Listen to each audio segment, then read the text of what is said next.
रायताको लागि हामीले स्पेशल काँक्रा लिएको छौँ। यसमा चाहिँ ग्रिन चिल्ली,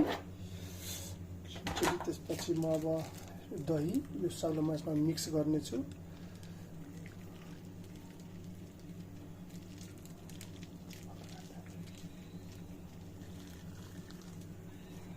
हेर्न सक्नुहुन्छ तपाईँहरूले, त्यसलाई म मजाले चलाउँछु। रायताको लागि मिक्स गर्छु।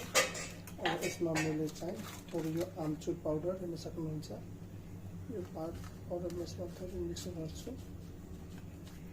यस फ्लेभरको लागि। के भयो, थोरै यसमा ब्ल्याक सल्ट पनि लिन्छु।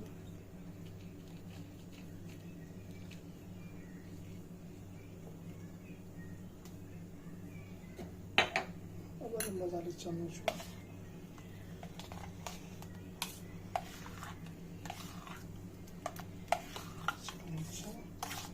यसमा म चाहिँ काटेको चाहिँ धनियाँको पात पनि हाल्छु।